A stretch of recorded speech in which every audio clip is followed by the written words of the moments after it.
Você conhece alguém que já pisou no Santo dos Santos para dizer que realmente sabe viver em outro lugar? Sim, porque eu conheço várias pessoas que já pisaram no Santo dos Santos e parecem viver muito bem em outros lugares. Será que essa expressão é bíblica? Será que é verdadeira? O que tua glória fez comigo? Será que essa música é um louvor bíblico? Devo ou não cantar essa música em minha igreja? Bom, só tem um jeito de saber e é aqui no Louvor Bíblico. Sejam bem-vindos, eu sou Eric França e esse é mais um vídeo do nosso canal Louvor Bíblico. Bom, gente, essa linda canção, mesmo que já esteja um pouco fora de moda, né, nos dias de hoje, mas já fez muito sucesso há uns 3 ou 4 anos atrás, né? Se tornou quase que um hino nacional em muitas igrejas, não é verdade? E muitas pessoas ficavam com dúvidas acerca da letra, algumas frases que as pessoas às vezes não entendiam e até hoje ainda tem dúvida, né? Tendo em vista que a música ainda canta em algumas igrejas, é uma música bela, linda, a letra é interessantíssima, mas muito, talvez um pouco duvidosa. A gente precisa analisar essa letra para entender o que o autor quis dizer, não é verdade?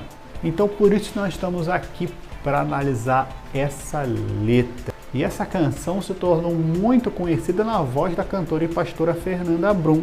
No entanto, ela não é a autora dessa canção, ela é apenas intérprete, aliás, uma das intérpretes dessa canção. O autor dessa canção se chama Dudamon, certo? Ele escreveu essa música, inclusive eu vou deixar no link aí, na descrição, uma entrevista no qual o Dudamon explica, né, como foi a composição e explica um pouco da história. Ao término desse vídeo você pode clicar aí e assistir um pouco dessa história. Mas o fato é que Dudamon, ele conta que quando ele escreveu essa música, ele estava atravessando por um período de muita sequidão espiritual. Ele clamava por Deus, clamava pela presença e nada acontecia. Tocava nos cultos, ele também era músico, cantava, ministrava, via as pessoas sendo abençoadas pela presença do Espírito Santo e ele mesmo não conseguia sentir nada, ele clamava fervorosamente, intensamente a Deus e parecia que nada acontecia. Não sei se isso já aconteceu com você, mas comigo também já aconteceu. E aconteceu com Dudamon, até que certo dia, em oração, Deus o presenteou com essa letra. Diz Dudamon que a música começou a fluir dentro dele, já com letra, já com melodia, já com os acordes que ele deveria fazer, tudo quase pronto. E assim surgiu essa canção que fez muito sucesso no Brasil inteiro, alguns anos atrás. Bom, então a análise completa dessa canção vai estar na descrição aí no nosso blog, tá? Vai estar o texto, vai ter tudo direitinho lá para você conferir. Aqui no vídeo a gente vai apenas resumir algumas partes mais importantes, tá legal?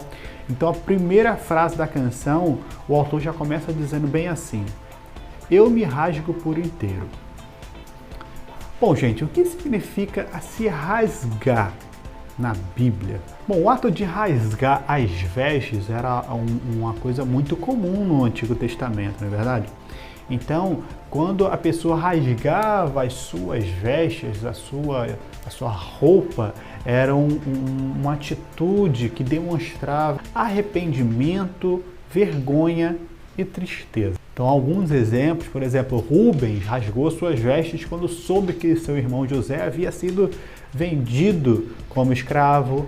Jacó rasgou as suas vestes quando soube que o seu filho estava morto. Josué rasgou as suas vestes em sinal de humilhação a Deus. Acabe também rasgou suas vestes quando recebeu a profecia de Elias. Enfim, a Bíblia é vasta em narrar situações em que os personagens rasgaram suas vestes, em sinal de tristeza e humilhação. Entretanto, Deus não quer que a gente rasgue apenas as nossas vestes, mas sim nosso coração. Veja o que disse Joel no capítulo 2. Ainda assim, agora mesmo diz o Senhor, convertei-vos a mim de todo o coração, e isso com jejuns e com choro e com pranto, e rasgai o vosso coração e não as vossas vestes.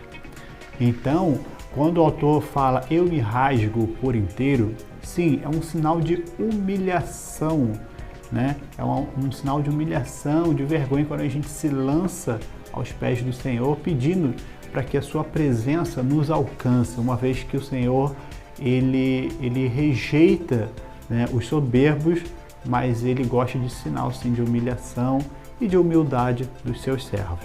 Vamos prosseguir. Faço tudo, mas vem novamente.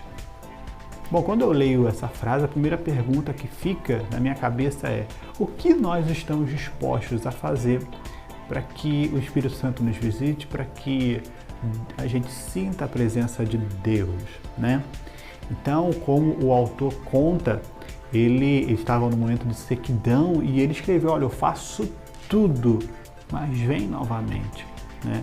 Então esse é o contexto de um adorador que pede a visita novamente do Espírito Santo para que o adorador se sinta avivado novamente. Aí agora vem uma frase que gera muita dúvida em muita gente, que é quando ele diz: eu mergulho na mirra ardente. Bom, no vídeo que eu vou deixar o link aí, o autor explica um pouco disso. Então eu vou resumir para você entender. A mirra era uma resina no Antigo Testamento que servia para 3 finalidades. Usado no processo de mumificação, que era para embalsamar os cadáveres, para fins medicinais e para fins de aromatização, né? Que ele causava um cheiro suave, então ele era usado como incenso também. A mirra, segundo a própria explicação do Duda, era uma resina, um produto naturalmente amargo, muito amargo. Mas quando a mirra era, juntamente com as outras essências, a gente vai ver isso daqui a pouco, quando ele era misturado e submetido ao fogo, ele se transformava em uma essência de cheiro suave e doce.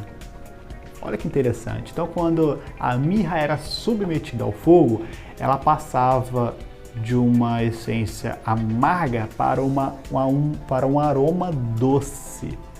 Então, por exemplo, Jesus, quando ele nasceu, ele foi presenteado com ouro, incenso e mirra.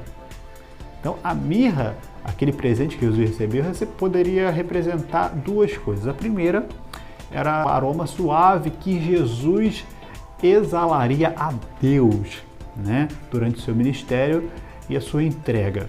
E também poderia representar o sofrimento que ele iria passar, né, na cruz do Calvário. Outro exemplo foi na crucificação.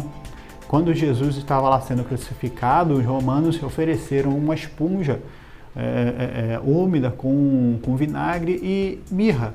Então, provavelmente, poderia ser para amenizar um pouco da dor e do sofrimento de Jesus, mas ele acabou não aceitando. Claro que esse fato envolve outras coisas, mas eu não vou entrar nesse detalhe também, tá? Agora. Então, eu vou falar mais na frente um pouquinho da mirra, mas antes vamos seguir com a letra. Ele diz assim na continuação: mas peço que tua presença aumente. Ora, Eric, a presença de Deus pode aumentar e diminuir? A resposta é sim, pode, né? Você sabe que antigamente no Antigo Testamento o Espírito Santo era medido por porção.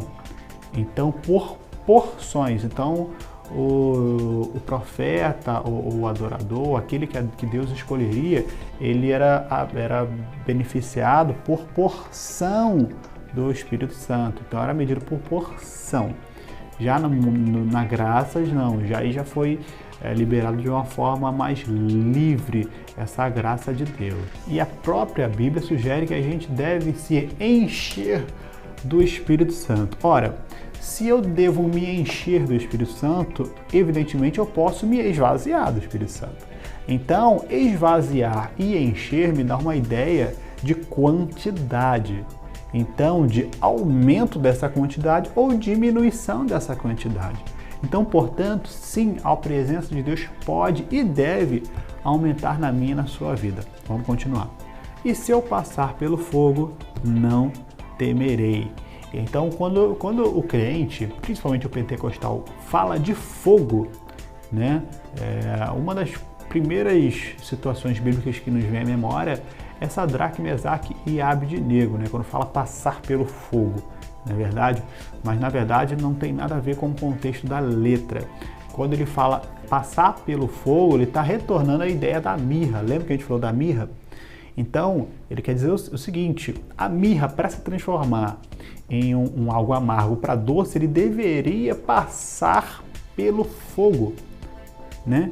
Naturalmente, um processo doloroso, não é verdade? Nos remete a isso.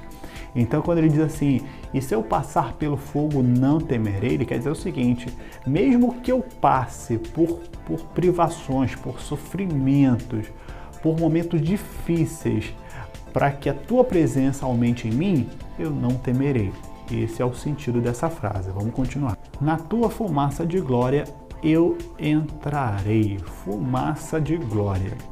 Antes de falar da fumaça, vamos dar uma continuidade à letra, que eu já falo tudo de uma vez só. Ele fala assim, ó: longe dos santos não sei mais viver. Quem já pisou nos santos dos santos, em outro lugar não sabe viver. Bom, gente, então, para a gente ter um entendimento claro a respeito dessa letra, a gente precisa entender como funcionava a ideia do tabernáculo no Antigo Testamento, que era o templo de adoração pública do povo judeu. Então eu vou resumir bem rapidamente aqui para você entender, para a gente poder entender o que a letra quis dizer. Naquela época, o tabernáculo era dividido em 3 partes. Primeiro era o pátio dos gentios, ou átrios, certo? Que era o local onde todo o judeu poderia entrar para entregar sua oferta, o seu dízimo, o animal para que pudesse fazer o sacrifício, né, o holocausto. Então, no átrio, qualquer judeu poderia entrar, tá? Desde que fosse homem, claro, porque naquela época a mulher nem ali poderia entrar. Já o lugar santo, que era um local mais reservado, já no lugar da tenda propriamente dita, somente os sacerdotes poderiam entrar, porque ali que era oferecido os sacrifícios, a adoração era feita ali dentro, no altar do sacrifício, etc.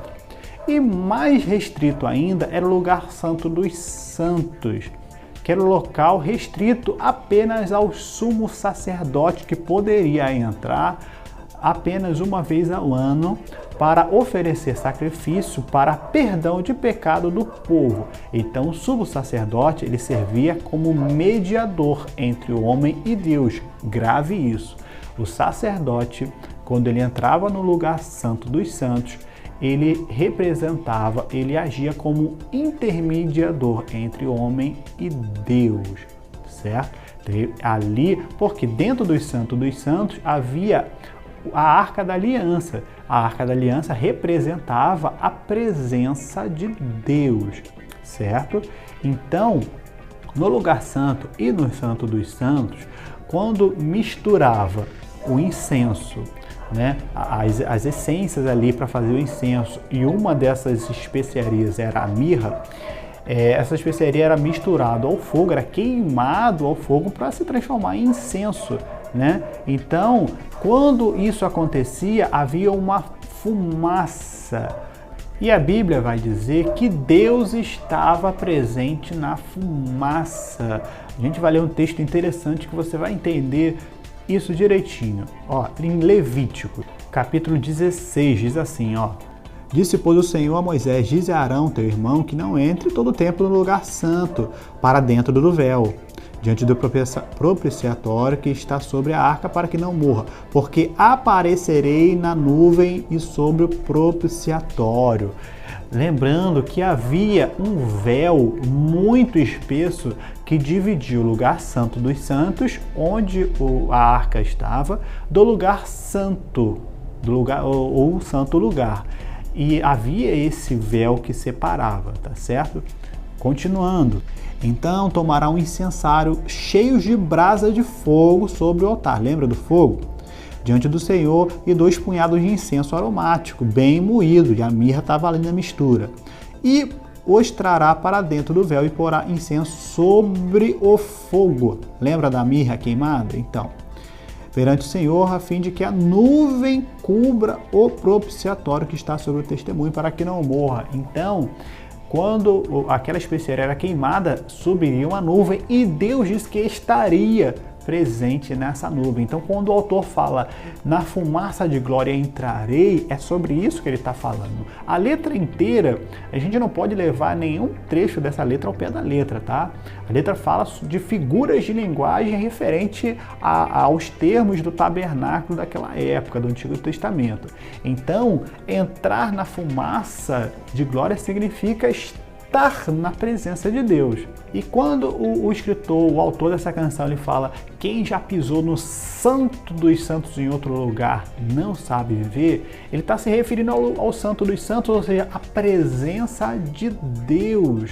Né? Eu preciso te lembrar que quando Jesus ele foi crucificado e morreu, no momento em que ele morreu, a Bíblia vai dizer que o véu que separava o Santo dos Santos do lugar santo foi rasgado de alto a baixo. O que significa esse de alto a baixo? É uma coincidência? Não. Significa, representa que Deus, de alto a baixo, rasgou o véu. Ele rasgou para que o homem tivesse livre acesso à sua presença. Então, a partir daquele momento, o homem não precisaria mais da figura do sumo sacerdote para mediar o seu relacionamento com Deus. Então, Jesus passaria a ser o mediador entre Deus e o homem. Então, eu e você, nós podemos nos aproximar de Deus, nós podemos nos achegar à presença de Deus na pessoa de Jesus Cristo, sem a necessidade de um sumo sacerdote para fazer essa intermediação, porque o véu ele se rasgou, então nós temos livre acesso a essa presença gloriosa e magnífica. Então, para a gente entender legal, né, esse contexto, quem já pisou no Santo dos Santos, em outro lugar não sabe viver, eu escrevi um texto no meu blog, o blog Louvor Bíblico, que vai contextualizar essa expressão. Eu vou ler para você, dá uma conferida aqui, ó. Quem já teve seus pecados perdoados, sua vida lavada pelo sangue do Cordeiro, foi visitado e cheio do Espírito Santo, teve sua vida transformada por Ele e experimentou a manifestação da sua glória em sua vida, não consegue mais viver em outro lugar, a saber, no mundo de pecado que jaz do maligno. Bom, quando o autor diz em outro lugar não consigo viver, não posso viver, ele quer dizer o seguinte: quem entra no Santo dos Santos, ou seja, quem experimenta a manifestação da presença de Deus, tem a sua vida transformada e a sua vida é lavada pelo sangue do Cordeiro. E isso, consequentemente, traz para a vida dessa pessoa que passou essa experiência uma nova vida. Ela é transformada, ela passa a ser uma nova criatura. Né? Então os seus hábitos mudam, o seu comportamento muda, a vida de pecado que ela vivia lá atrás não existe mais.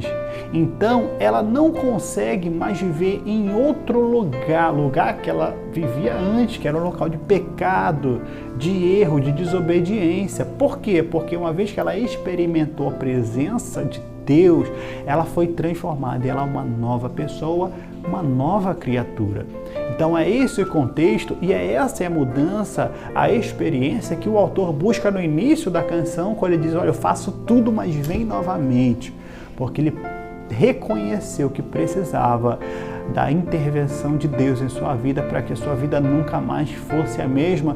E é isso que nós precisamos também, buscar a presença de Deus para que o Evangelho, o poder de Cristo nos alcance e mude nossas vidas para que a gente nunca mais venha a ser os mesmos.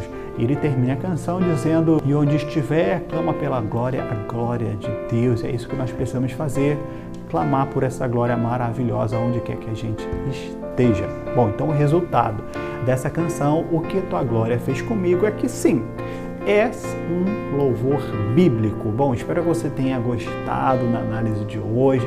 Se você gostou, deixa aí nos seus comentários.